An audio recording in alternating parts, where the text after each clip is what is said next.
Come tale vo. This is Neil's on Dynasty. Please like, share, and subscribe. Buy some silver, some platinum, and some crystallized osmium.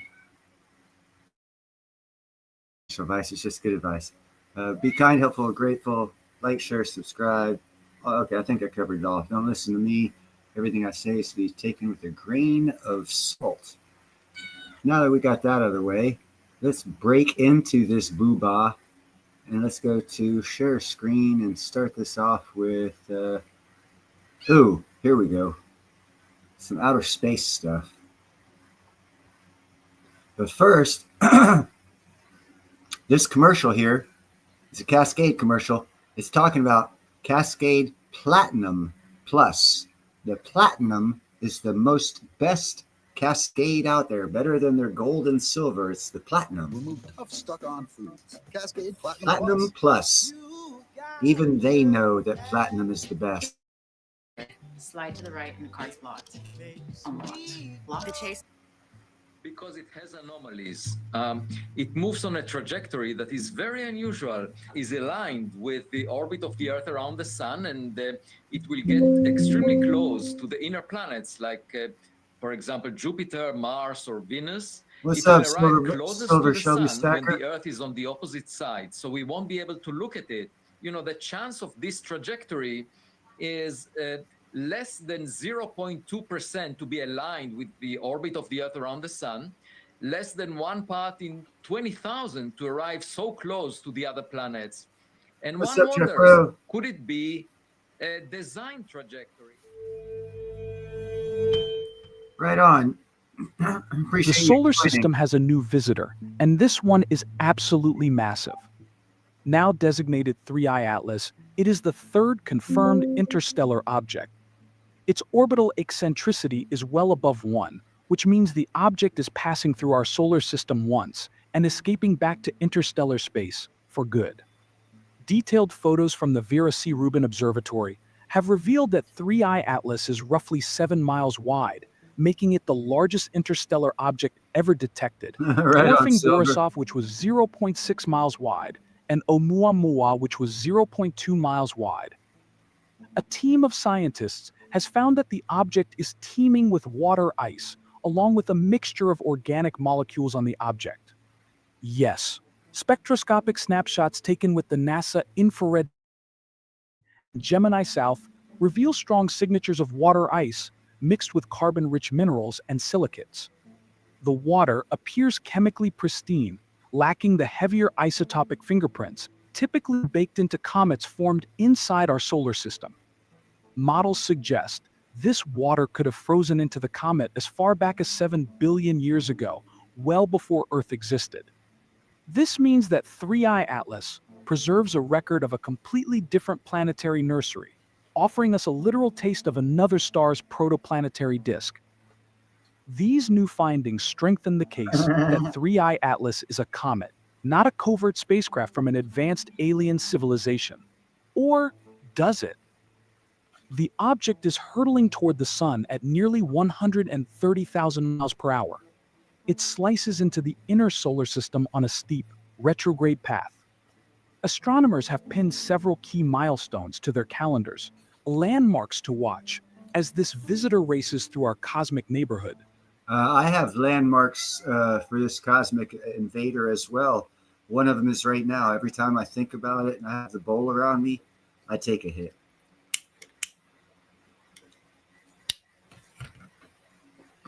This comet is very inspiring. October 3rd, 2025. Mars flyby. Just after sunrise over Valles Marineris, the comet will plunge past the red planet a mere 18 million miles away. From orbit, Maven and Tianwen 1 will see its dusty coma start to glow faintly pink in the Martian dawn. October 29th, 2025, perihelion.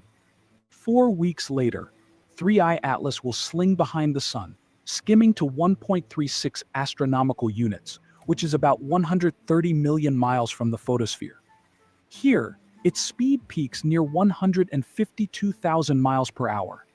At this point, the comet is lost to Earth-based telescopes, hidden by solar glare, But spacecraft on Mars and at L1 will keep a watch as jets of vapor erupt from the freshly warmed crust. December 19th, 2025, Earth, distance check. With its tail now fully unfurled, 3I Atlas will pass Earth at a comfortable 170 million miles, too far for a naked eye view, but close enough for the James Webb Telescope and Rubin Observatory to rake its coma for isotopic clues. March 2026, Jupiter pass. Finally, the visitor will fly past Jupiter, 33 million miles above the gas giant's clouds. If NASA approves a late course tweak, the Juno spacecraft could swing out to sample the comet's dust stream, providing our soul up-close look at material that formed beyond the sun. After that, 3I Atlas will curve back into interstellar space, leaving behind terabytes of data and a lot of questions.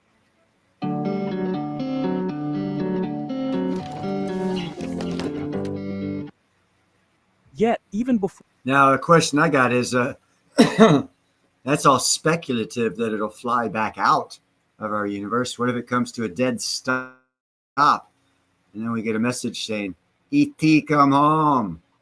the dust has settled, Just kidding. literally or figuratively, some scientists are asking a far more unsettling question. A piece of possibly hostile extraterrestrial technology in disguise? Remember Avi Loeb, the professor of astrophysics from Harvard, who first suggested that Oumuamua could be an alien spacecraft? Well, he is back again, and this time he has co-authored a paper with his colleagues.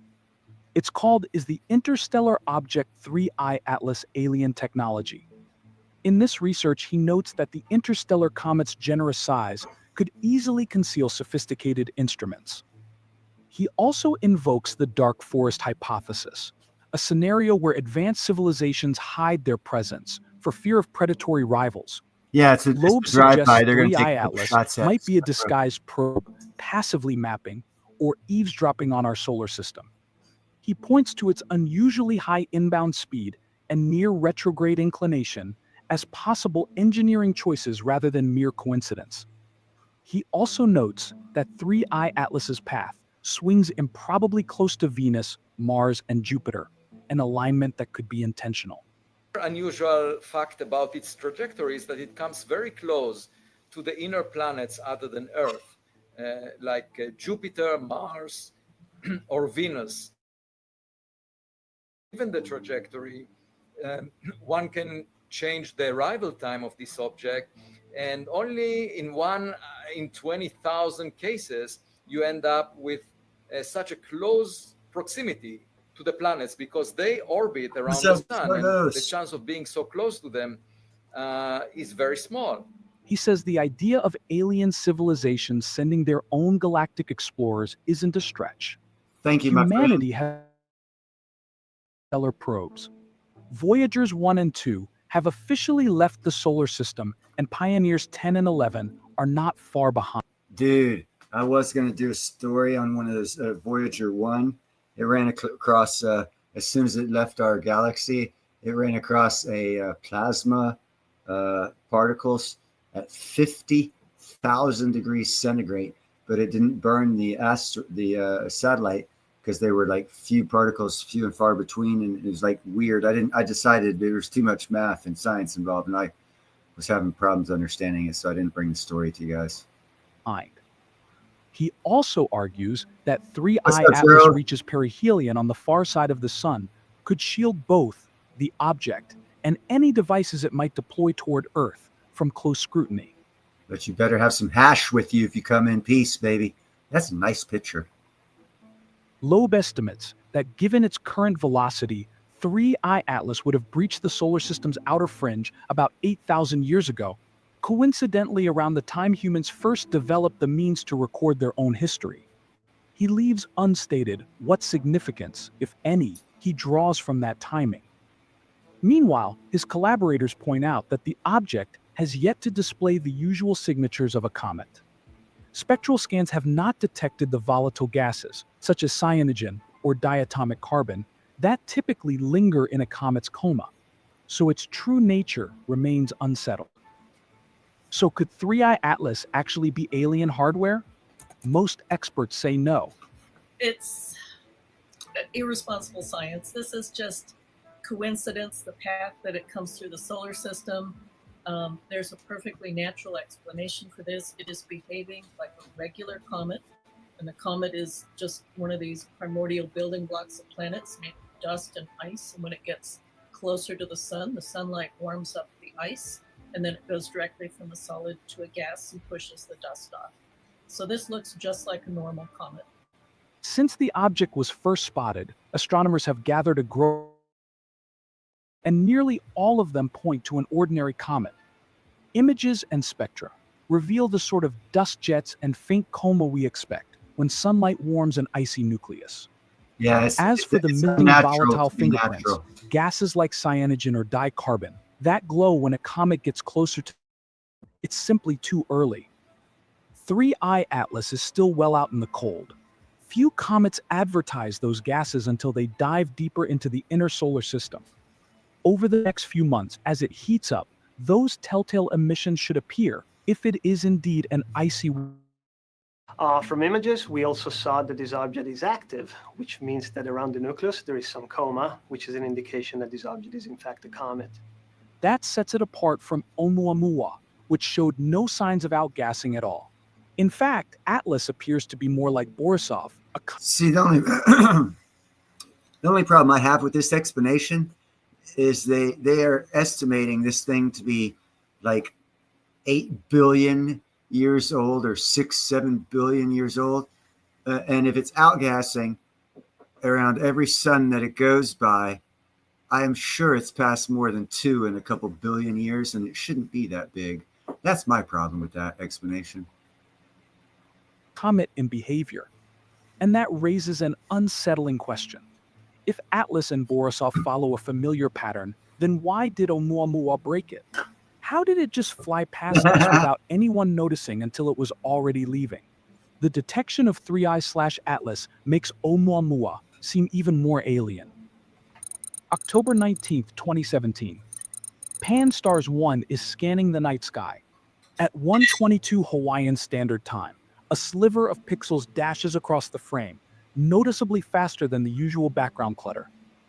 A few hours later at a workstation in the University of Hawaii's data center, astronomer Robert Weyrich scans those images and notices a streak racing faster than a space rock should. The object is clocking an inbound speed of 26 kilometers per second, and with an eccentricity of 1.20. Its path is an escape ramp, a trajectory that will swing past the sun once, then fling back into space, never to loop around again. In the next 24 hours, the object receives its first name, C/2017 U1, on the assumption that it must be an odd comet. Hypori is a highly secure virtual mobile operating system accessible from any edge device anywhere. What it means is we're essentially a virtual cell phone or a virtual tablet.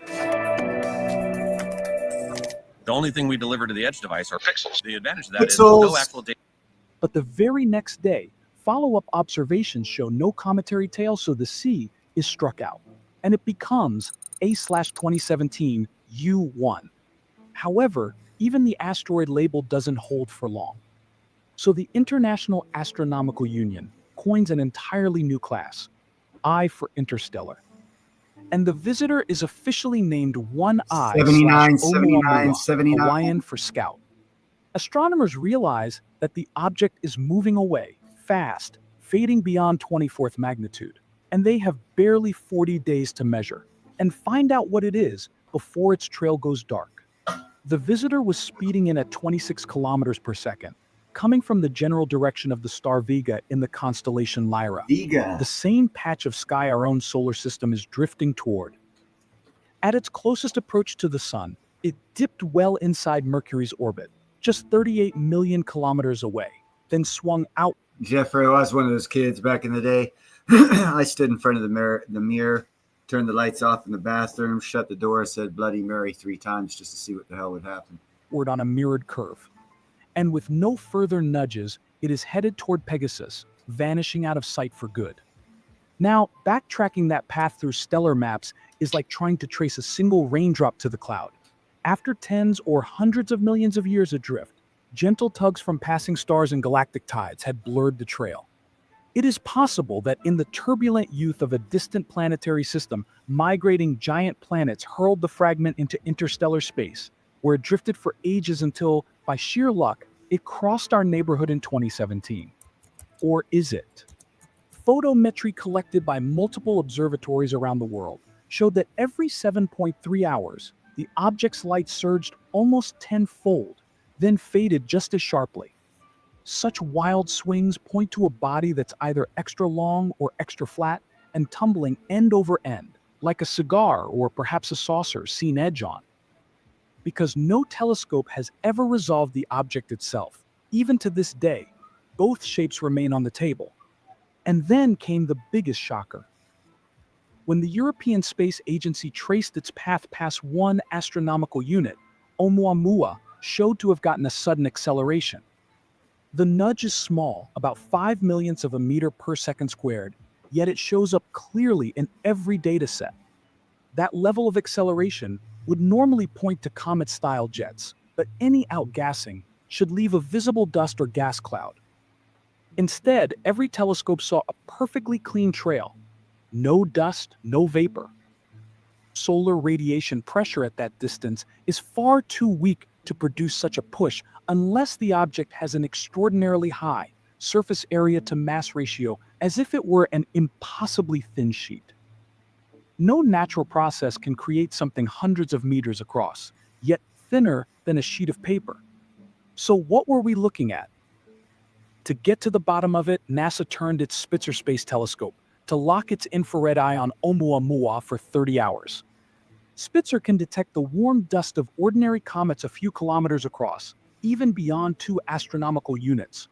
But on Oumuamua, it found nothing. Just silence, no thermal glow at all. Instead, Spitzer data added even more to the Did he just tell us that Oumuamua's favorite song was The Sound of Silence? mystery. Its observations revealed that Oumuamua's surface is at least 10 times more reflective than the carbon-rich crust of typical comets.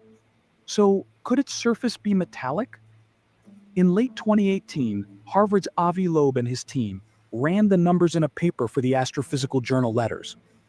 Since no known natural process makes something like this, Loeb proposed a startling alternative.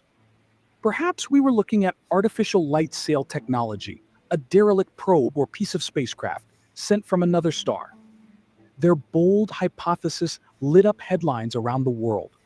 Some hailed it as open-minded science, others dismissed it as sensational. Meanwhile, 2 scientists stepped in with a more grounded alternative to Loeb's proposal.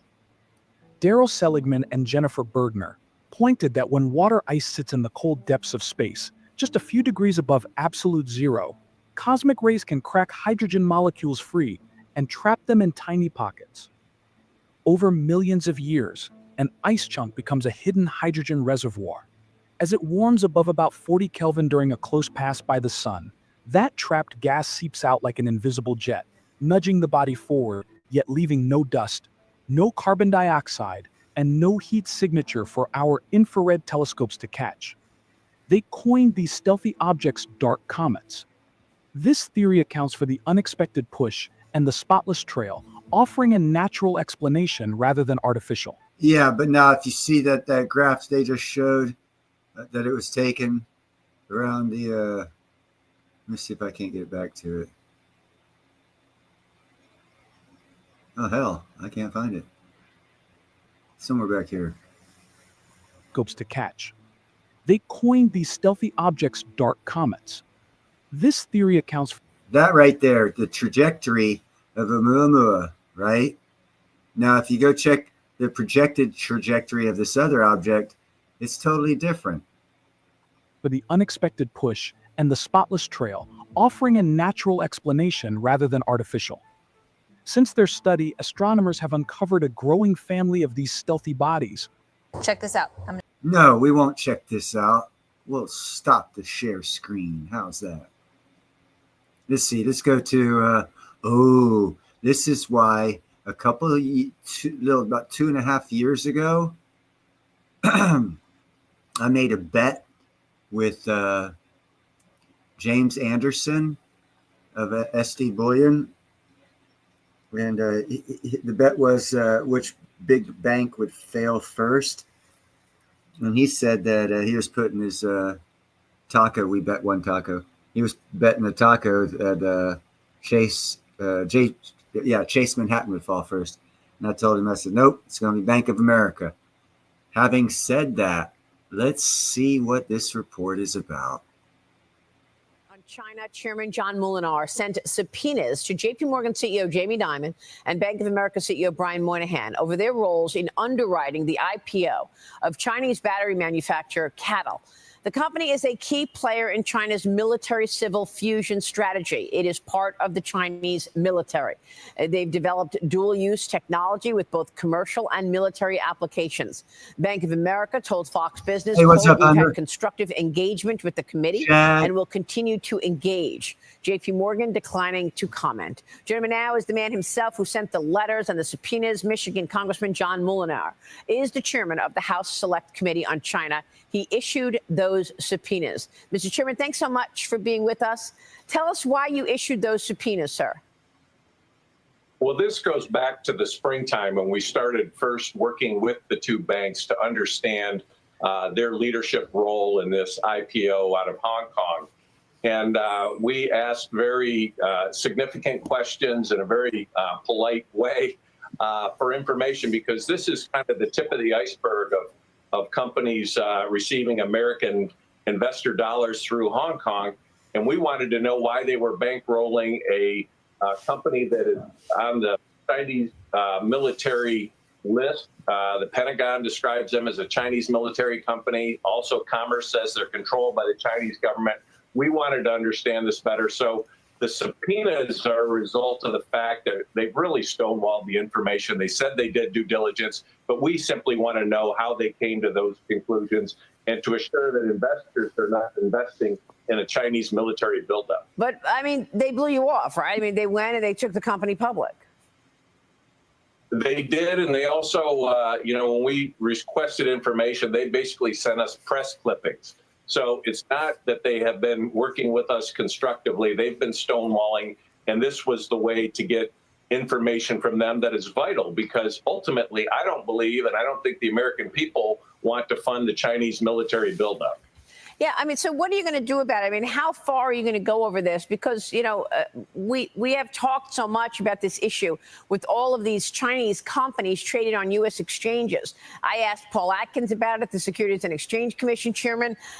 And there are companies right now that are listed on the New York Stock Exchange and the NASDAQ that are, in fact, they've been sanctioned. You sent a letter urging the Securities and Exchange Commission to delist CCP-linked companies from U.S. exchanges. Have you received an update from that? We've received communications, but again, this is an area where I believe public policy needs to catch up. And I believe Congress needs to pass legislation on outbound investments and sets guardrails, both in the area of sectors as well as companies that are being sanctioned as part of the Chinese military. There's no way either taxpayer dollars or American investor dollars should be going into those entities. And I think that if ultimately we're going to have to do legislation on this, have the president's support for that. So, I mean, Congress is right now investigating JP Morgan and Bank of America over their role in these IPOs.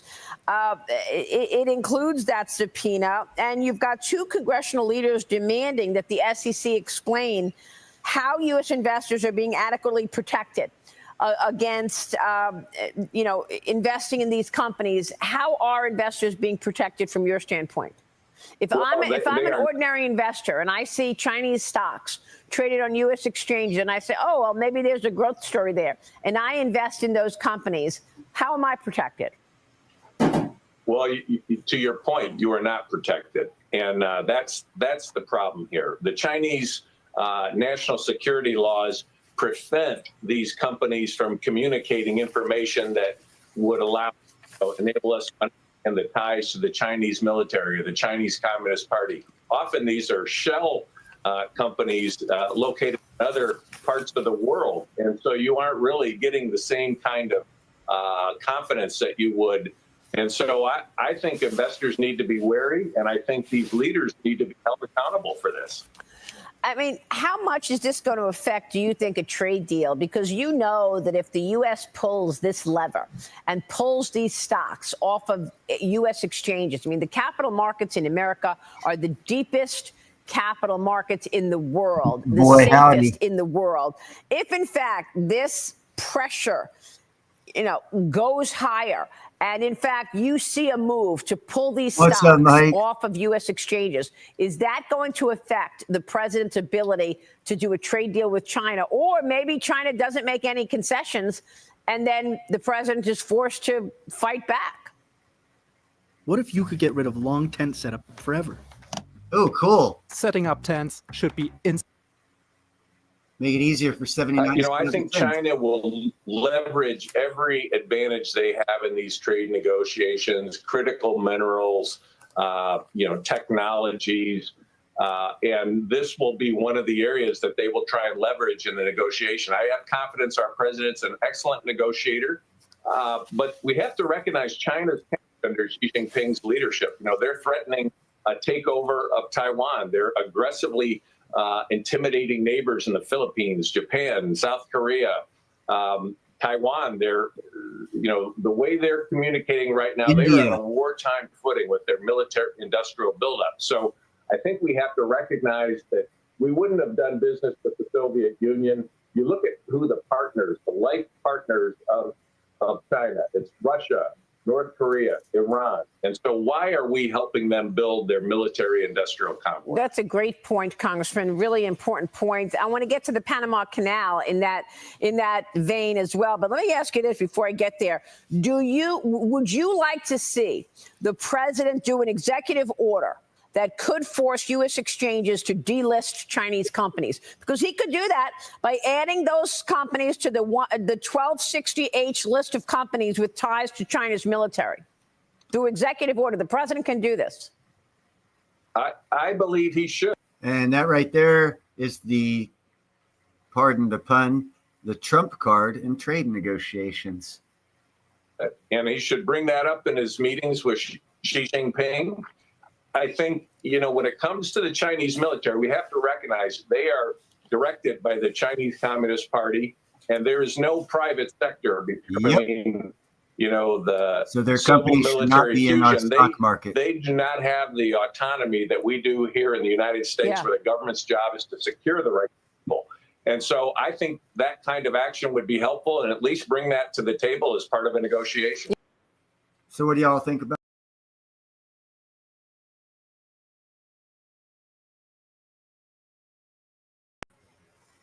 Oh, yeah, look at that pretty picture. Let's go with visual effects here. Ah, yes.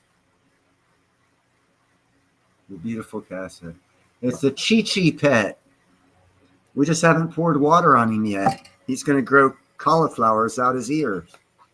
It's the Chi-Chi pet. Ooh, there's a good idea. Someone ought to make a Chi-Chi pet. Looks like Z.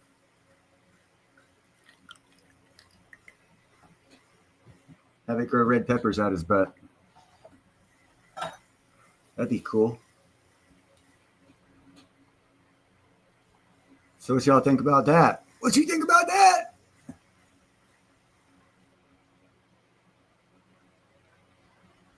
Oh, yeah. Okay. Hold on a second, Jeffro. Let me cancel this. Since you asked, I do have, I'm picking it up right now. I got to go to my channel. I got to go to playlist. Got to go to playback. Got to go to videos. I'm going to get you a video that I have specifically on that information.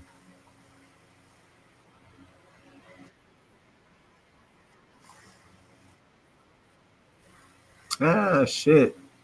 Hold on a second here, guys. There's a special request from Jeffro. It's his fault. Let's see here. Here we go. You wanted it. You got it. Scott's Miracle Grow CEO speaks to Trump about marijuana legalization. State, Delaware will soon be rolling in the green, literally. Starting tomorrow, recreational marijuana will be on sale legally for the first time in the state's history. Adults 21 and over will be able to purchase cannabis at 12 retail locations statewide. But reclassifying cannabis as a less dangerous drug than heroin doesn't seem to be at the top of the Trump administration's priorities right now. Even though he promised to do so during his Senate confirmation hearing back in April, newly sworn in DEA Administrator Terrence Cole just released his top priorities list with, quote, renewed focus on enforcement, partnership, and public safety to meet the evolving threats of the global drug crisis.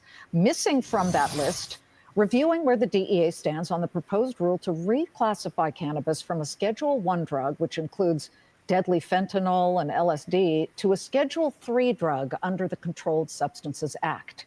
Is hope going up in smoke for any cannabis-related company, and that would include Scott's Miracle-Gro, which sells equipment to cannabis growers, among other parts of their business? Joining us now, Scott's Miracle-Gro Chairman and CEO Jim Hagedorn. Jim, let's talk about this. How do you interpret the fact that Cole made no mention of reclassifying weed as a less dangerous substance? What do you learn from that? Well, I think he's a career law enforcement guy. I'm not surprised by it. I think there's one person who could change it, and he's told me and others that he will, and that's the president of the United States, Donald Trump, who I'm a major fan of. So I think what he needs to hear is a call from the president or the chief of staff saying this is a promise he made during the campaign, and promises made or promises kept. I think that's what needs to happen. I don't expect, a law enforcement guy to lead with An important day is coming for every American with money in the markets. Oh my God, it's so important. We're not going to hear about it. Let's make pot legal, even though it's legal in almost every state in the nation. 41 states at the moment. But Jim, so you spoke to the president recently, like since he's been in office the second time around, and he seemed very open to this reclassification? Multiple times. Okay, so I don't know. It just feels like nobody does anything without the president's approval. So one minute he's saying he would, reclassify this or at least consider it. I'm talking about the DEA chief. And then suddenly he's not bringing it up. So let's talk about how this all looks through the prism of your business. And one of the parts of your business is the Hawthorne arm of it, which is the hydroponics business, everything from watering tools and lighting for cannabis. It's not the biggest part of your business, certainly, but tell me exactly how these brands are faring in the wake of what appears to be at least a stalled effort. Well, I mean, it's a tale of two cities, really. The business is clearly smaller as a result of, it's because it's it says Schedule I. The tax rate is 80% on the federal side, and so nobody can make money. Everybody who has invested, like us, has been destroyed, and so there's no real capital available, and everybody's suffering because what we sell are mostly cultivation supplies, and those cultivation supplies are like capital, hard goods, and people aren't investing right now, and that's bad for the industry. Now, the other side of that is our business is now profitable after like a while where it wasn't. So we've had 3 profitable quarters in a row, and so it's not really hurting us, but it's a distraction. And what we're trying to do is take that business and use it as a tool for us and others to consolidate a pure pot business where it's not mixed in with a lawn and garden business and distracting our investors, especially when it's a smaller business and button on your way out. It's gotten to the point in our side where it's just, I'm not sure it's large enough for it to sort of take the distraction. So we think it leaves with it's profitable.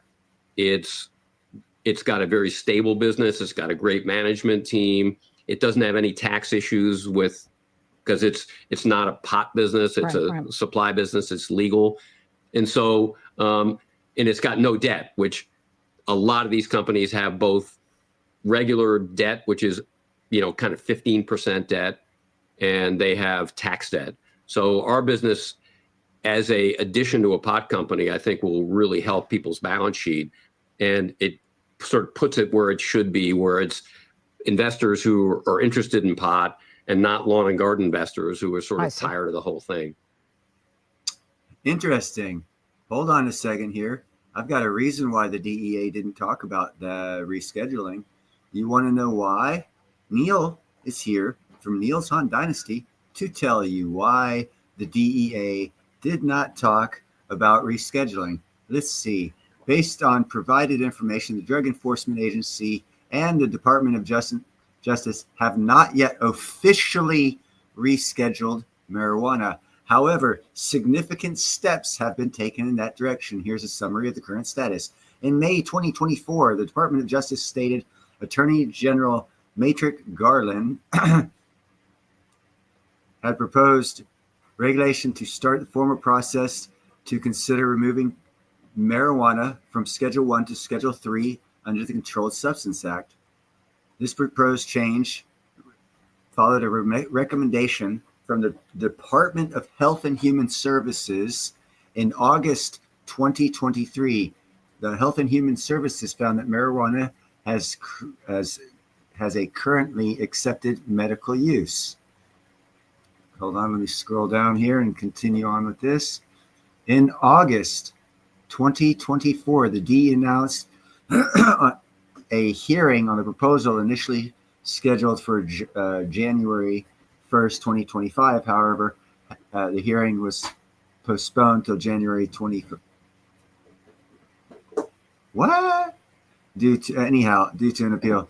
The administrative law judge overseeing the hearing announced their retirement. Oh, okay. In summary, the DEA and Justice Department have begun the rescheduling, but it has not been finalized. Right here. In summary, the DEA and Department of Justice have begun the rescheduling process. It has not been finalized. So, of course, they're not going to talk about it. They need to finalize it. The rescheduling process is currently on hold, awaiting an outcome of legal challenges and decisions in the current administration, according to the marijuana movement. Now, what you need to know about the current administration is the current administration made a campaign promise, as you heard that gentleman say, that Trump made a campaign promise to make medical marijuana legal nationwide. If he does that, that stock, Scott's will go up for sure, but it has a lot of downside. It's up in the 60s. It could go down to zero. It's got $60 worth of downside. That stock right there has zero downside. It is at the bottom of the barrel. It is waiting for this exact thing to happen. It is in the process of happening. Right now, it is 0.0003 cents per share. It can't go any lower. That's the reason why I like that one more than any others. It's been around a long time. Its shorts have kept it down. As soon as this law changes and it's announced nationwide, what's up, Tigers? Tiggs, excuse me. As soon as this rescheduling is announced by Trump, keeping his first term's campaign promise, which he will do, that stock and all the other stocks are going to jump. And price per dollar, you get more percentage gain from something that's at absolute bottom because it can't go any lower, but the upside is just as good for it as most other companies. So a company that's at $60 a share won't jump up to $6,000 a share, that being 100x. But a company that's at 0.0003 a share could easily jump up to 10 cents, which is, a couple of thousand or so X. You guys figure it out and tell me. So it's just the percentage of profit gain is why I like that one. Just like Barrick Gold, I told people about to get out of Barrick Gold when the Burkina Faso halted their mining operation, Barrick Gold's mining operation for what was it they did? They renegotiation of profit sharing, and it took a lot of the profit sharing away from Barrick Gold, and their stock's taking a hit. I told you they started taking a hit like 3 months ago. I told you guys about that about a year ago. I'm not a financial advisor. I'm not a stock pick guy. I just see patterns. And that has to be blessing from God or too much LSD as a youth. Either or. I still see patterns. And the pattern I see of all those stocks, percentage gain wise, MJNA in the medical marijuana sector has the most upside potential. That's all.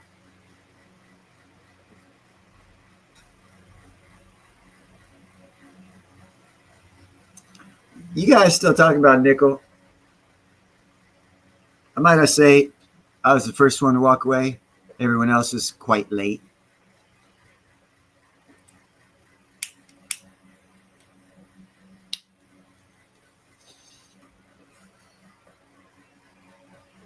Just wait till about August 7th. The numbers should be in for the tariff money that was made by America for the month of July. And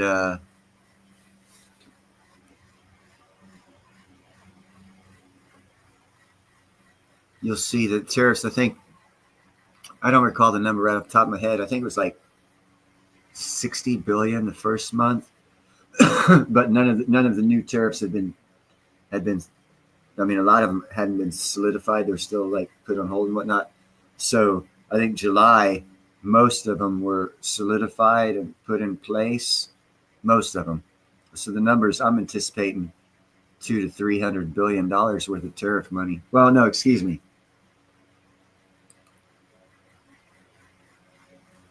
Probably about 120 to 250 billion in tariff intake.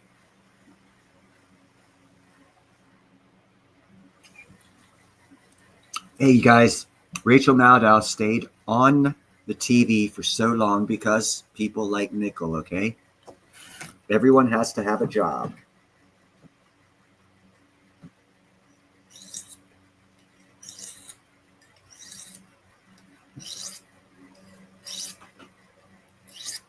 Oh, I got another good one. You want to see floating metal? I want to see floating metal. Let's see floating metal.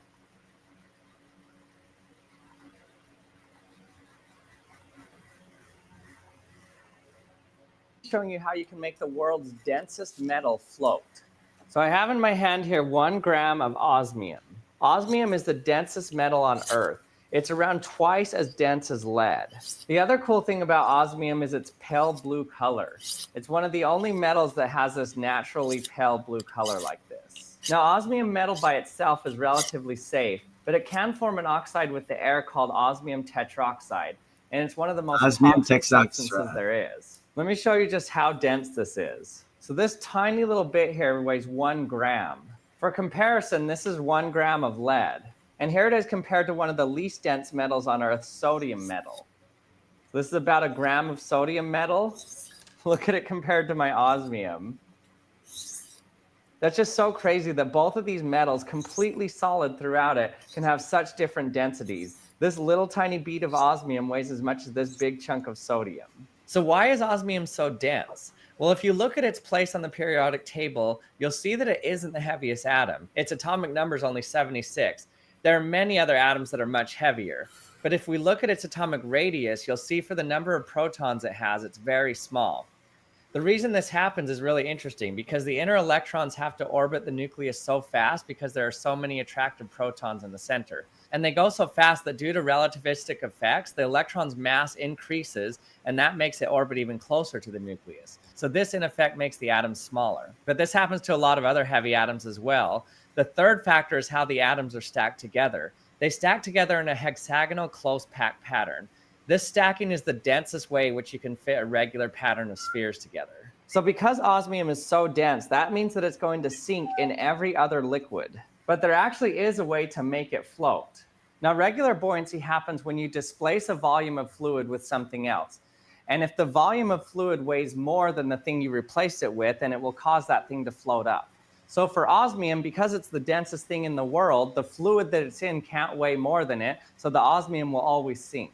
But that gave me an idea. A while ago, I was playing with my giant neodymium magnet and a bunch of ferrofluid.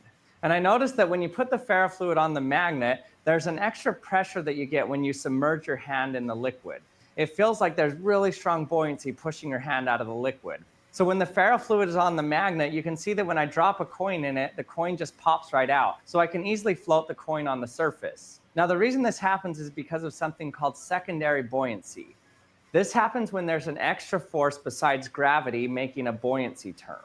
Normal buoyancy happens because gravity is always pulling down on things, and things that are heavy will move to the bottom. But in this case, with the ferrofluid, you have the buoyancy of the regular ferrofluid, but in addition to that, you have the magnetic force pulling the ferrofluid down into the magnet. So there's an extra term that makes that liquid weigh more. But it's not a true weight, it's just an extra magnetic force pulling it down harder. But the effect of it is an extra buoyancy. So I wanted to see if the secondary buoyancy of the ferrofluid on my giant neodymium magnet was enough to make the osmium actually float on top of it. So let's get a good amount in here so you know it's not touching the bottom.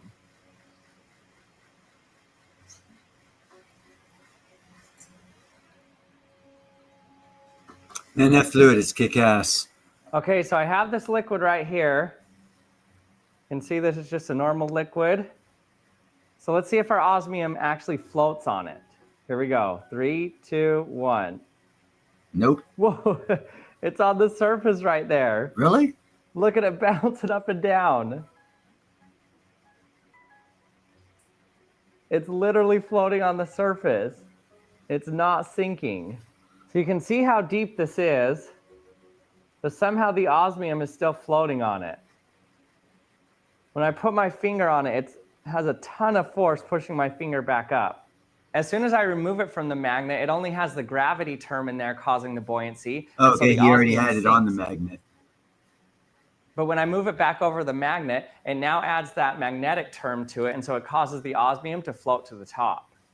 So this is really interesting. Even though osmium is the densest material on Earth, you actually can float it on a liquid because you can add an extra magnetic term to that liquid without affecting the osmium too much.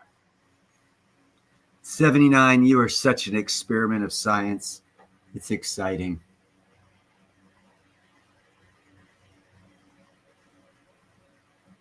Oh, here we go. You'll like this one.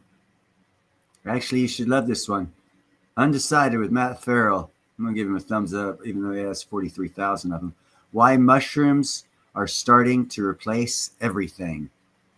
This is quite long. It's like 15 minutes. Homes we live in, the clothes we wear, and even the sensors in our electronics weren't manufactured, but grown.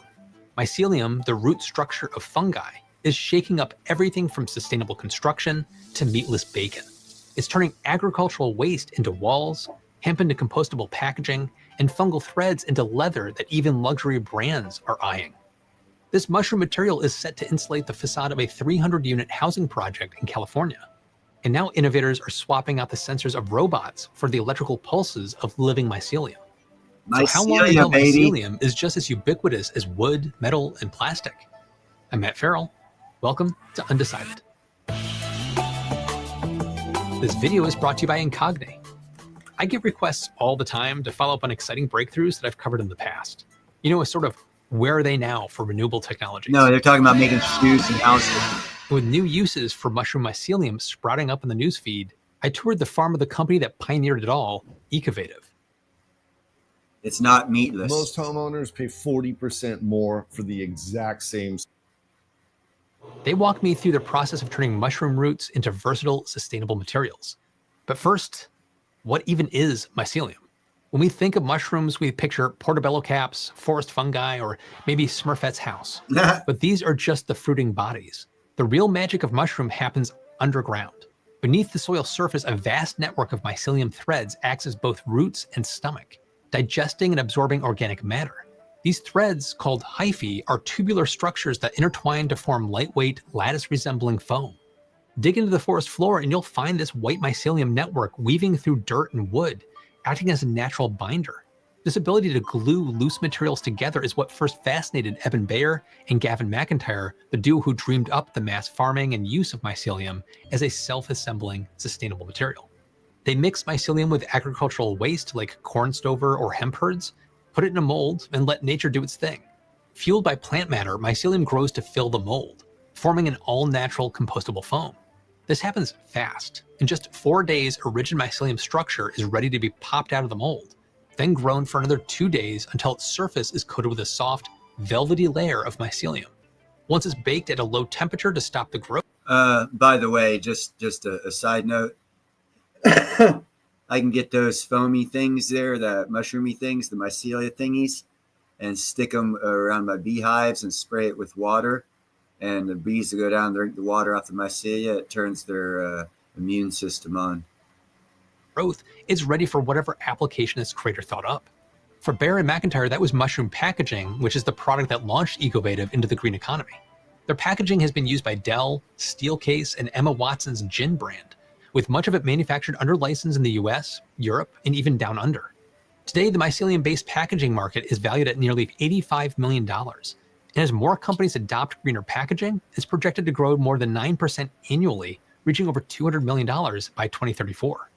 Ecovative's innovations didn't stop at packaging.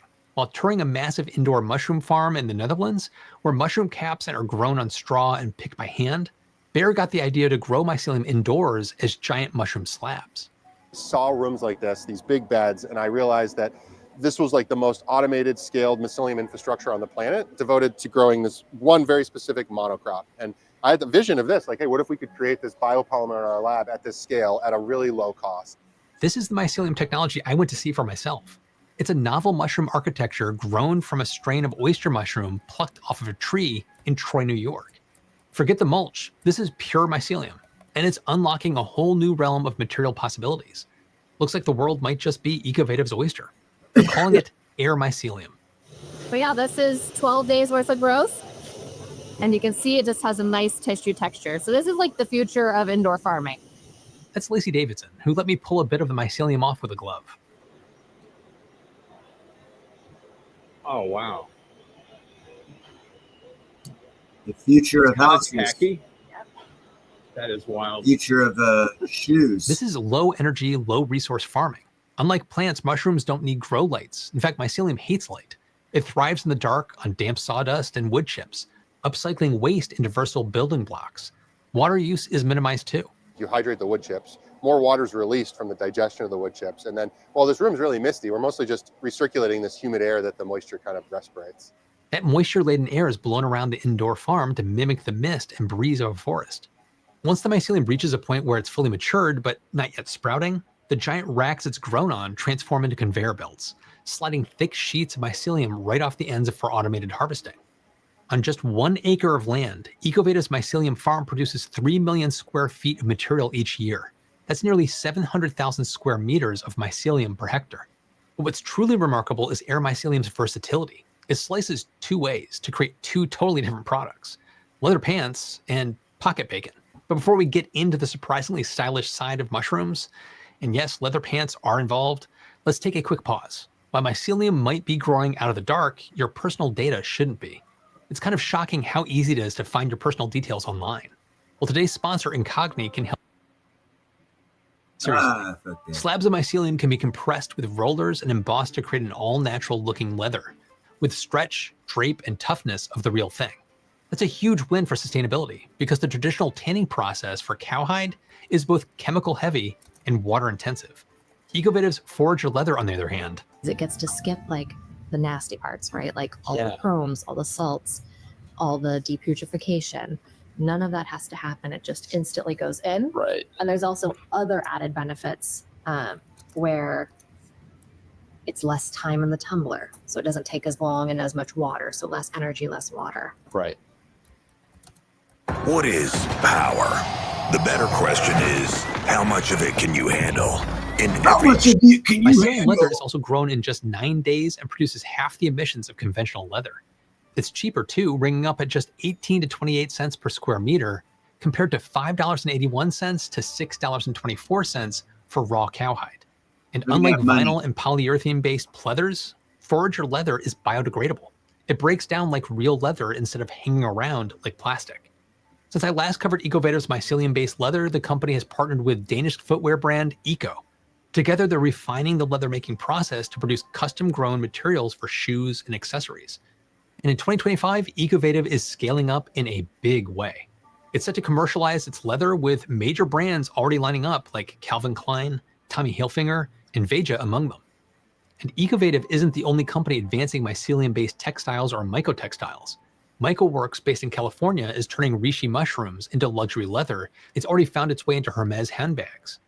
GM even explored MycoWorks fabric for several interior parts, including matte pockets of their Soleil electric convertible. I guess that makes mycelium the Cadillac of leathers? If turning mushrooms into leather wasn't surprising enough, Ecovative also found a way to make bacon out of mycelium. They call it My Bacon, or maybe it should be called Mycelium. It's already on the shelves in over 1,400 stores, and it's made from thick slabs of air mycelium. You get harvest, you get frost, and then it goes into a bacon flake there, you get sliced. If you take strips of air mycelium, soak them in a brine of sugar, salt, and natural smoke flavor, boil them up, and then add a little coconut oil, then you've got artificial bacon with a meat-like texture that fries up in a pan. That's exciting because about the only two things nutritionists seem to agree on are the benefit of eating more plants and less processed meat.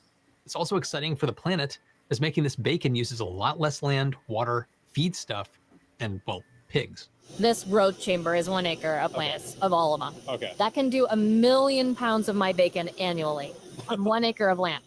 That's 1 million pounds of bacon made from agricultural waste and water with minimal energy inputs and compostable waste. But what all lovers of bacon need to know, and I am one of those people, it passes the sizzle test. Now on a BLT or burger, I can say from experience, it tastes fantastic. I'm not the only one who thinks so. My bacon is the fastest growing plant-based meat in the Northeast US, selling 3 times as fast as competitors. It's no wonder Ecovative just secured $28 million in funding to triple capacity and set up an additional farm in Canada. Later this summer, they're rolling out a pulled pork. I got to try it on my visit, cooked up with barbecue sauce, and it was surprisingly good. Tender, smoky, and close enough to the texture of the real thing, I almost forgot it was made from mushrooms. So we've got bacon and leather. What about packaging materials? It feels strange to list those together, but yet they're all part of a growing list of uses for mycelium. A startup called Gob in San Francisco, California is turning Ecovative's spongy mycelium foam into single-use earplugs. In France, Kaz is developing surfboards with mycelium cores and bio-based resins. And in the Netherlands, Loop Biotech is growing biodegradable coffins from local mushroom species and upcycled hemp fibers. Mycelium is also a powerful sound dampener, and Mogu, based in Italy, is using it to build a sustainable acoustic wall tile. In the Samrust House, which is a glamping cabin designed by the Czech Technical University to look like a cluster of parasol mushrooms, mycelium wasn't just cladding for the interior walls, it served as insulation panels too. Even the stools were grown from mycelium, which is probably the first time I've seen literal toadstools incorporated into interior design. All this architectural experimentation is surprising considering that mycelium isn't typically considered for weight-bearing applications. But when grown the right way with the right agricultural waste, mycelium bricks can be surprisingly strong. An initiative called MycoHab has built a 1-bedroom home in Nambia using bricks made with oyster mushroom mycelium and biomass sourced from invasive encroacher bush. The team claims that pressing and baking these bricks makes them stronger than concrete. Their hope is to someday produce these bricks from local materials at a low enough cost to provide fire-retardant housing for communities that need it most. We don't have to wait for someday to see homes constructed with mycelium, though. In 2025, a 316-unit affordable housing complex called The Phoenix is set to open in West Oakland, California, featuring exterior cladding made from mycelium panels. What? What? West Oakland? That's only like 20 miles down the road. I'm going to have to go check that shit out. These 36-foot long or 11-meter prefabricated panels are grown from Ecovative's mycelium and hemp blend in giant molds, then encased in a fiber-reinforced polymer shell for durability. The panels will serve as thermal insulation, cutting energy costs by keeping the building cooler in summer and warmer in winter. Mycelium is also naturally fire-resistant and has impressive sound absorption capabilities, which is perfect for this housing complex built next to a busy freeway. The truffle on top of the mycelium cladding is also carbon negative. You might be wondering how smart it is to incorporate mold into a building structure, but this is only the root-like mycelium. That's not the fruiting body and definitely not the fungus spores. 6 of the most powerful mushrooms known for their incredible health benefits. And once the mycelium is matured, it's baked at a low temperature to kill and stabilize it. But what if we didn't just build with mycelium, but what if we let live mycelium do the building? It's an idea that's truly out of this world. NASA is exploring whether living mycelium could be brought to the moon or even Mars to grow a habitat. At the NASA Ames Research Center in Mountain View, California, scientists are exploring what. Oh, by the way, mycelia is already found in space, asteroids, and actually on the moon. So it's already there. So it would be no problem to use it. We just need to figure out the technology of how to use it, and then we can go to the moon and use the mycelia that's on the moon. It's a no-brainer. Whether astronauts could one day unfold a lightweight frame seeded with dormant mycelium, then just add water from ice deposits and wait for the structure to take shape. Unsurprisingly, pulling this off won't be as simple as throwing together some cup noodles. To make this work, they'd need to grow mycelium alongside algae to provide oxygen and food for the fungus. And to shield it from cosmic radiation, NASA plans to use a type that produces melanin, basically mycelium that can tan. Soon they'll be testing whether mycelium can grow in low orbit, bringing this technology closer to the moon than ever before. Space isn't the only frontier for living mycelium.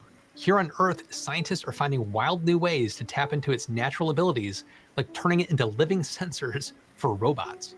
At Cornell University in New York, researchers took advantage of mycelium's natural aversion to light to create a living sensor for biohybrid robots. They grew king oyster mushroom mycelium around an electrode and flashed it with light, triggering electrical signals within the fungal tissue. An electrical interface in the robot captured those signals and converted them into digital information, prompting the robot to move. The mycelium wasn't just an on-off switch either. Different intensities of light made the robot speed up, slow down, or even shift direction to move away from the light. Mycelium is incredibly sensitive to its environment, detecting not just light, but also chemicals, moisture levels, and even nearby plants. The Cornell team hopes that one day mycelium-based robots might be used for environmental monitoring. The vision is to let biohybrid robots take cues from the soil to determine just how much fertilizer is truly needed, reducing excess fertilization and therefore chemical runoff. We're talking sustainable agriculture on top of sustainable construction, consumer products and clothing, food and packaging, all from mycelium. These humble fungal threads are one of the most exciting materials to come along in decades because they're grown, not manufactured. Mycelium materials have the potential to replace plastics and foams that are derived from petroleum. And when they're worn out or out of style, they don't clog up landfills for hundreds of years or pollute our oceans or us with microplastics. Instead, they break down right into the soil, enriching it with nutrients that fuel new plant growth. This is the essence of a circular economy. Products that aren't just biodegradable, but regenerative. Mycelium is part of a cycle, grown from agricultural waste, assembled at a room temperature with minimal energy, and composted right back into the earth when it's all done. Nothing wasted, everything renewed. So what y'all think about that? Yeah, no doubt, Tiggs, excuse me. Yeah, like I said, there's new technology coming out, guys. That's going to blow your mind. That's just part of it, man. So I actually want to get into the growing of the mushroom mycelia myself. I'm thinking maybe do some 40-foot long containers. You get for like $3,000. They're already self-contained. They're easily taken care of as far as for temperature, light, and ventilation. All you got to do is fill them with racks and grow the stuff. It grows itself.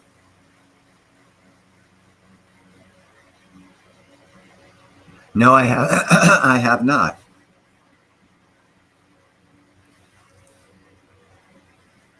I do like the idea of a mushroom robot, though. Oh, I'm sure it's very wild looking. Let me see, what is it? Elon's new burger restaurant.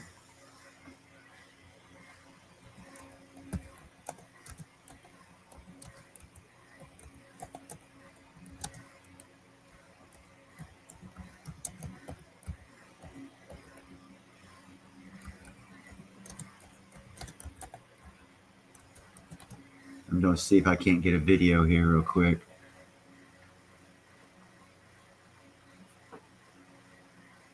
Oh, okay, here we go.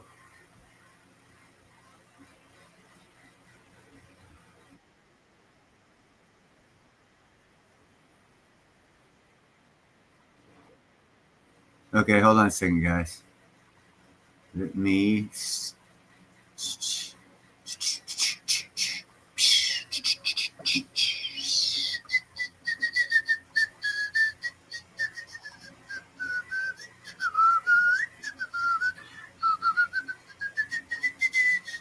This is a brand new Tesla Diner in Hollywood, California. That's and what this it is is. not your typical EV charging experience. The Tesla Diner has 80 charging stations, 2 giant movie screens, and classic American comfort food. Let's take a look around.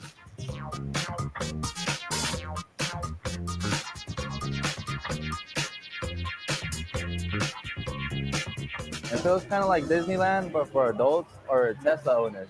I think these boxes are cute where you put the food, and I like the vibe. Looks like a It's Tesla. Very chill. Everyone seems friendly, very lively. Looked like they had a lot of employees there.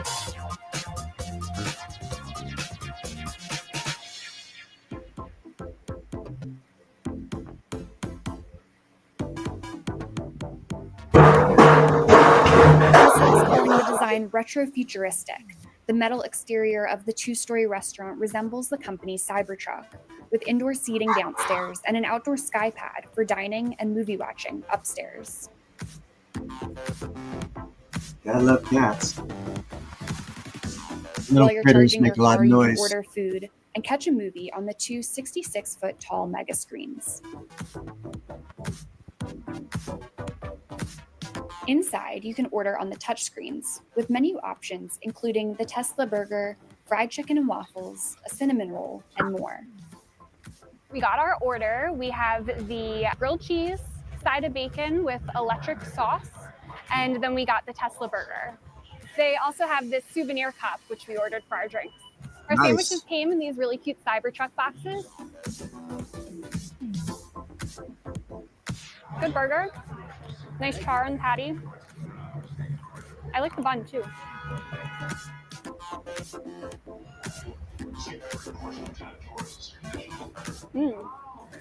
Oh, that's really good. The sauce is good too. I'm not even sure what's in the sauce, but pairs well with the bacon. So first impressions is the food is pretty good. The food was pretty good. I think it was actually excellent, pretty good. I probably will be back, bring my girl, and let her get the experience of this. But I'm gonna do it way after this is all the hype is over with. I hope the robots are available for me to get at a decent price, because I probably will get one. Food is pretty good, and I was very impressed by the robots serving popcorn. I would probably bring friends, more than likely friends from out of town. They would be very impressed coming to a place like this. So it's pretty cool. It has a very vintage vibe, but futuristic vibe at the same time. Has a nice screen that you can watch while you charge your car. If you're a Tesla owner and if you order from your car ahead of time, you don't have to wait in line. We waited for about an hour and 30 minutes. Less than 24 hours after opening, the line at the Tesla Diner stretched down the block. Elon Musk says if the diner goes well, he's looking to put them in major cities around the world.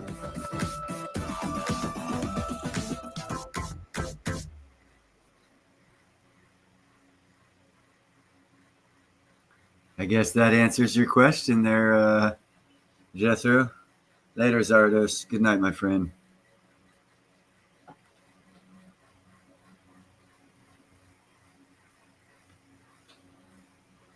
Well, there you go. The Tesla truck cheeseburger with a side of bacon. Man, now we're talking. You can go in there. Oh, I'll just have a side of bacon. I don't want nothing else. I'll take 3 sides of bacon with extra bacon on the side. Clear them bastards out of bacon real quick. You have to get into pig farming. Yeah, it was interesting. I didn't even know he was getting into food service. Now I find out he's getting into the fast food industry. That's kind of cool. Must be a lot of money. Well, there's obviously a lot of money, especially if it's your own franchise and you know you can kick it off and people will pay. With waiting lines of an hour and a half to get into your fast food restaurant, people will be paying top dollar for that franchise. That's if he even franchises it. If he keeps it ownership to himself, he'll make tons of cash off of that little venture. Especially if he just sticks a very few of them out there in major cities, they'll always be packed. It'll be 24/7 packed. He'll be like,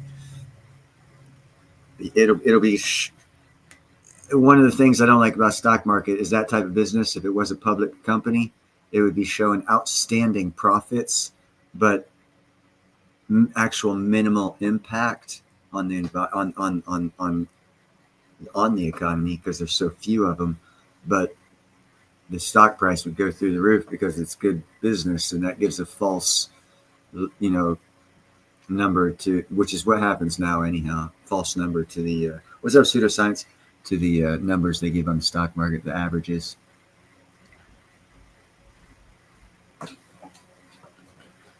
That's interesting. It's only a matter of time before they automate the whole system. I know high school kids want fucking $20 an hour to fucking do crazy shit. They better go to vocational school while they're in high school. When they get out, they're worth that money. It's flipping burgers ain't worth $20 an hour.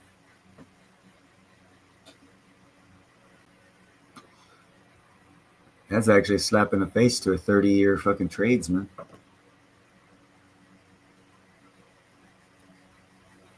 But they're coming back with vocational schools, so go this next generation, we're going to have a lot of kids that can actually have critical thinking skills. Oh, yeah, no doubt. But you're always going to need carpenters, plumbers, electricians, like Mike Rose says. I ought to get one of his videos up. He's like, for all this automation that's coming, you're still going to need the carpenters, electricians, plumbers, tile setters, because they ain't got robots to do all that shit. Not yet, anyhow, and they probably won't for a couple of decades.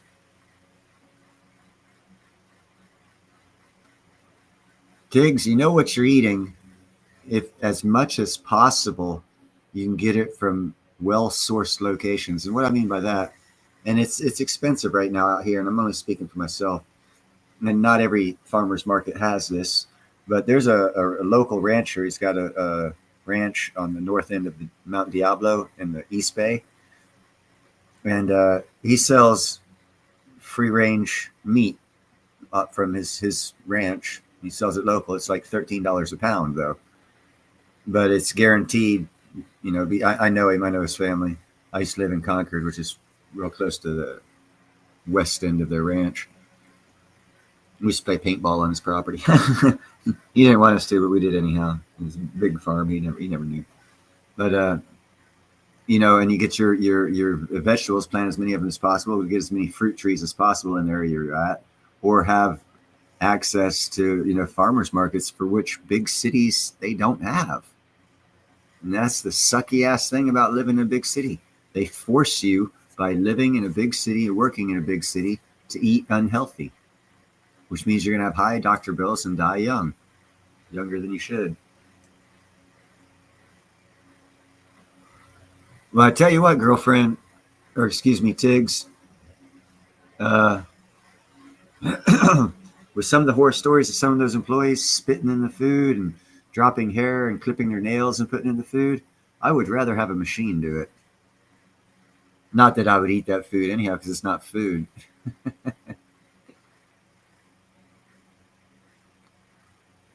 Here shortly, it's going to get to where I'll just buy steak in a meat grinder and grind it down to make hamburgers. That way I know that I'm getting hamburger, because I don't see how they can offer hamburger cheaper than they offer steak. Because I remember my mama in the 70s, we had hamburger very seldom because it was so much more expensive than steak. Because the only way to get hamburger in the 70s and 60s that I know of was to buy steak and grind it up and make hamburger out of it. So as soon as that went inverted and hamburger meat was cheaper than steak, well, that lets you know what's in the hamburger now, doesn't it? Oh, yeah. Also, if you check the laws, that same year, I think Congress allowed more parts of the cow to be used in the sale to the consumer. So they added it to the ground beef, covering it with the ground beef, but adding to it, lowering the price. Therefore, everyone was eating the worst part of the cows in this thing called ground beef.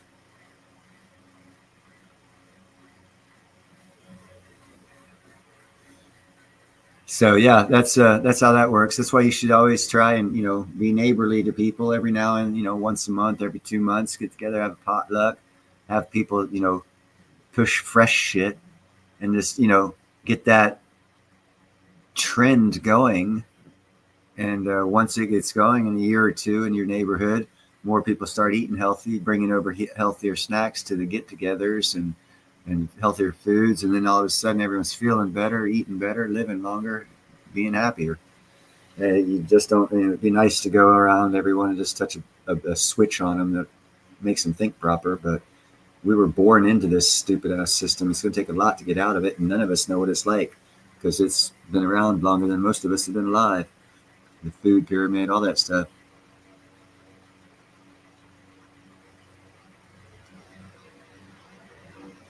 That's what I'm talking about, Jeffro. Get that recipe, brother. Get that recipe. There's a lot to be said for chicken soup after Thanksgiving. All that chicken. Yeah, you remember I make chicken soup? They didn't waste my mama didn't waste no part of that chicken, bro.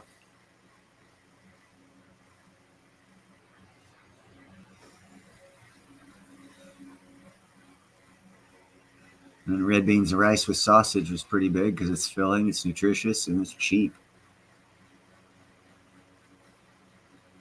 But like, if you like tomato ketchup, grow about 4 Roman tomato plants and learn how to make homemade ketchup. You can actually do the same thing that Heinz and all these other companies do at your house. Out of fresh ingredients, you can make it exactly the way you want. Copy the recipe that's made exactly the way you want.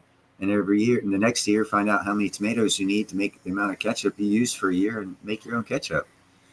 All it takes is a little bit of garden space and about 1 day of your time to make 1 year's worth of ketchup. Guaranteed to have good shit in it because you made it and you grew it from your yard.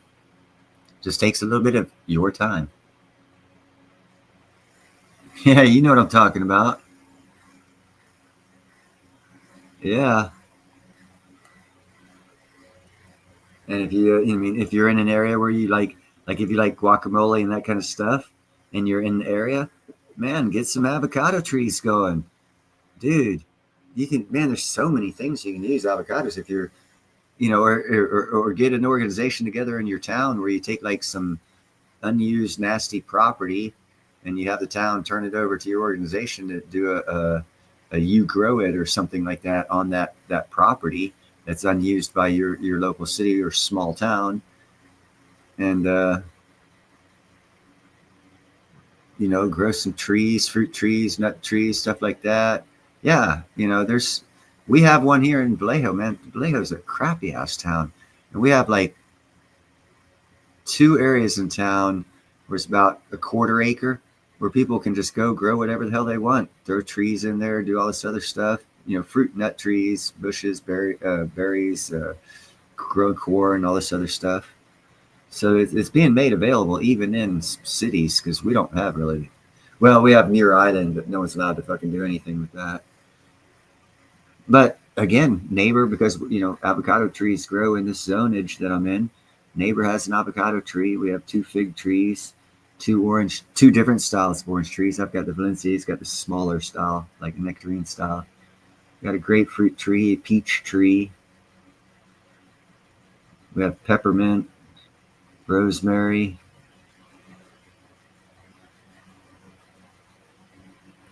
A couple other herbs we got going. And what else? What other trees do we have? Lemon tree. That's just in 2 yards.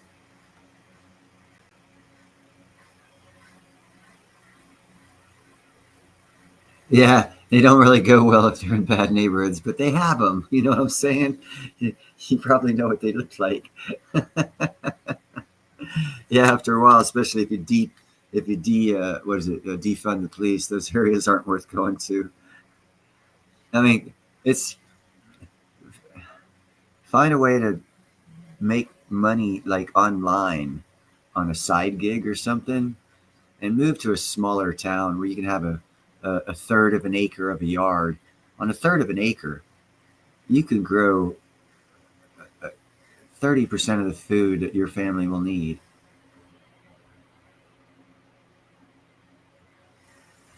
Yeah, that's why I said if it's in your zone, your grow zone, they actually have a map a grow zone map that tells you what area you're in, and every plant has a zoning label on it. You buy them from the Farm and Gardens or Garden Center or wherever you buy them from.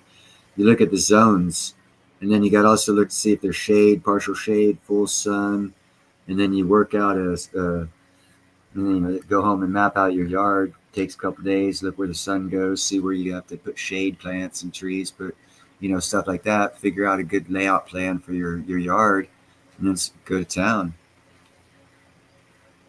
Well, in cold areas, apple trees need about anywhere from 30 to 60 days to up to I think 120 days of freeze to grow apples. So you should be able to do a lot of different styles of apples. And a lot of other type stuff too. A lot of stuff. Maine is big on blueberries. It gets real cold in Maine.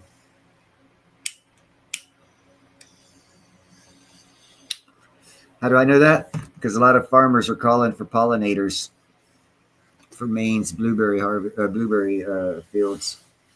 And if you get a up and down the East Coast, you can run a bee pollinizing business, just following the crops through the zones in the different times of years. And you start in the south and go north, or start in the north and go south, depending on what crops you're pollinating.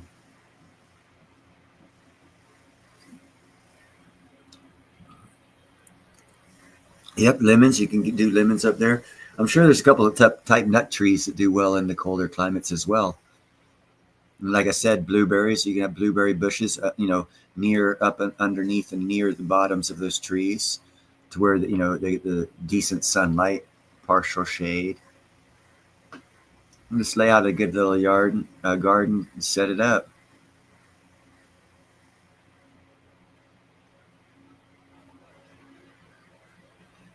Jeffro Bodine, look at Alabama, look at Southern Alabama. I'm actually looking, in Baldwin and Mobile County, even up into Escambia County, Alabama, and maybe 60 miles north of Mobile along, Mississippi border into, I-60 area. Now, up there, they got some real nice houses, man. And it's all smaller towns. And that's why they go so cheap. But it's close enough to Mobile. Now, if you want access to Mobile and Alabama, look at Bay Minette, and north of Bay Minette, you got Bruton, Alabama, Atmore. That's all about an hour away from Mobile, 40 minutes away from Pensacola. And you're, again, out in the country off of a country road, but you're still near enough to a big city that's got all the shit that you need, but far enough away where you don't have all the crime and all the shit that the cities have. You just have to put up. And if you come from an area like out here in California, rush hour traffic down there, it's like fucking 2 a.m. driving out here. It's a breeze. They don't know what rush hour traffic is down there. They don't have 11 million people driving on the roads twice a day, going to work and coming home from work. They don't even have but fucking 1.5 million down there. So the roads, it's they don't know what traffic is. But if you can get a good, make something that you can make in your shed and sell, do things online, like what Jeffrey says, open up some sort of a thrift shop. There's a lot of things that you can get into, make a living, and you'd live better and you'd eat healthier and live longer outside of a big city, because you have the advantage of having a yard. Like I said, a lot of the houses I look at are half acre in Alabama. A half an acre. Man, there's so much you can grow on a half acre. Wow, yeah. No, that's great. And I'm actually looking for more. I'm looking between 1+ up to 20. Because land, you just want land around your house because you want to do so many different things. If you want to put an in-ground pool in, or a quarter acre pond with or rock falls or something, you want to have the land to be able to do that. And who cares if it looks funky? It's 20 acres. Ain't no one else going to see it but you. You're doing it for you. I know when I get down south, dude, hey, Jeffro, check this shit out. The Scopanone and Muscadine grape. If you're driving down I-10 between Mobile and Pensacola, you can see that grape growing up the side of the pine trees on the left, north and south of I-10. It grows so good down there natively. There's actually off of, what is that? Perdido, Highway 98, south of I-10 along the water. In Perdido Key, there is a vineyard, Muscadine vineyard, where they sell Muscadine wine, Alabama Muscadine wine. So also, if you get land, there's something, again, zoned for the area, for growing area, a Scopanine and Muscadine grape. You can do like a half-acre grape and come up with not even half acre, just two or three runs of a grape, Scopanine and Muscadine grape. You could have your own wine for the year that you made for yourself, and even save yourself money by giving it out as gifts. And again, it would take maybe, do a little gardening throughout the year. And then when you go to make it, it would probably take, 16 hours, 2 days of your time, 2 Sundays, and you have yourself, 20 bottles of wine. You can give 8 of them out as gifts and keep 1 a month for yourself. You have a healthier wine you grew yourself. There's no pesticides sprayed on it, no chemicals used in the ground. You have a better control of the health of the food or the drink that goes in your body. Plus, you're saving money in gifts. You can say it's a handmade gift, a bottle of wine. It costs you the bottle, and the cork. And if you want to throw a funky label on it. Other than that, it's a handmade gift, man. It has more meaning, so people will like you better. There's a lot of things good about having some land that you can use to grow shit on. If you're lucky enough to get have an area that's zoned for avocado trees, man. Every other year you get a super bloom. You get like 2,000 to 3,000 avocados, man. You could make so much fucking guacamole. Start handing that shit out in droves. Selling it's a different issue because then you got to deal with the health department, all this other crap, and that costs a lot of money. And now you're talking regulation, all this other crap. But if you give it away for Christmas gifts, parties, birthday parties, stuff like that, you make a lot of good friends, and you get invited to a lot of parties, and a lot of doors open up for you.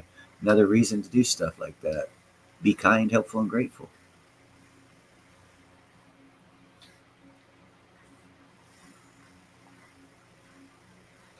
That's what I'm talking about, Jeffro.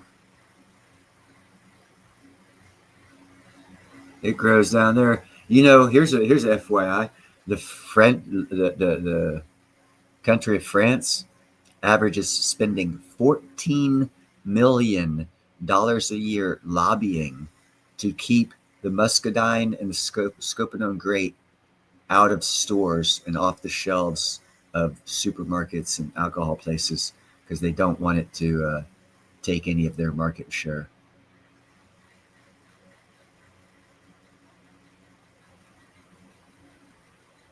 There are ways you can grow out of zone by greenhousing, yes.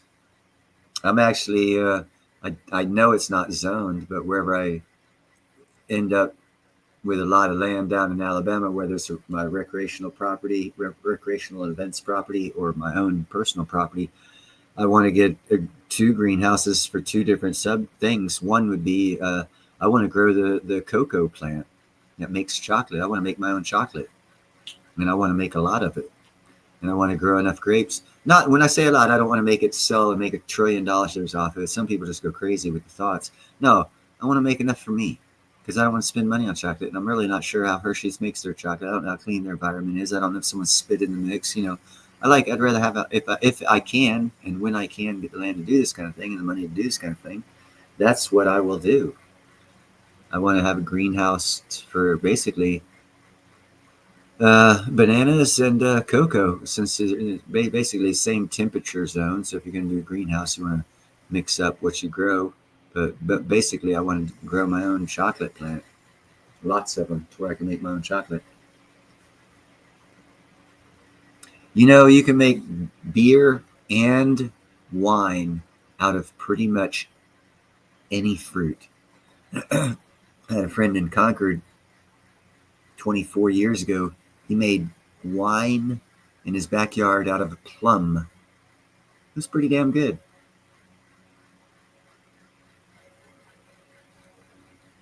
That's because a lot of people grow their own, brother. That's why those people are a lot healthier down there.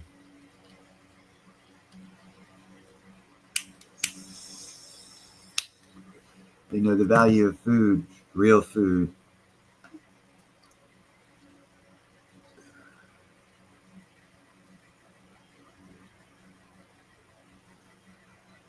Yeah, I know I'm going to enjoy going back down that way. I'm going to bring a little bit of industry and money down there with businesses. I'm going to start to help out the business ecosystem down that way.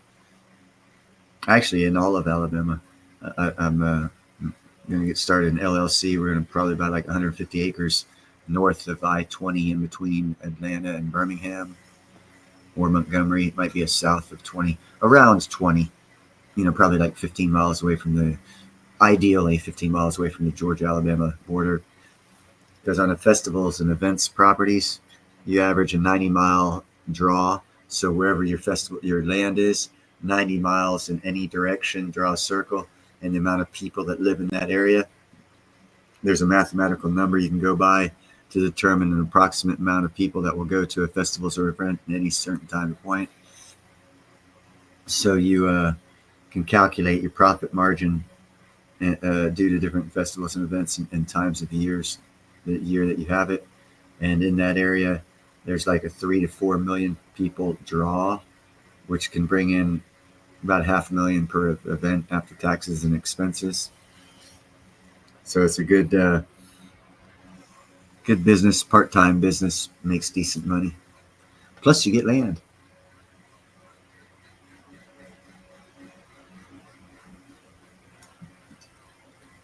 Run 2 festivals a year, split it with the people in the LLC, you're making about around $200,000 a year. And someone else gets to run the land, you're just an owner.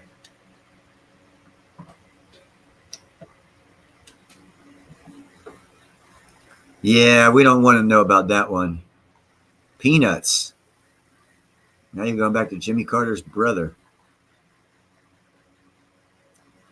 That's down in that area. You can grow peanuts down in that area. That's for damn sure. And quite frankly, it wouldn't be a bad deal to do, actually. Set aside a little area. Grow your own peanuts, make your own peanut butter. See, there's a lot of things you can do yourself. Then you're taking money away from these big corporations that are fucking killing us by putting poisons in the food we're buying from them.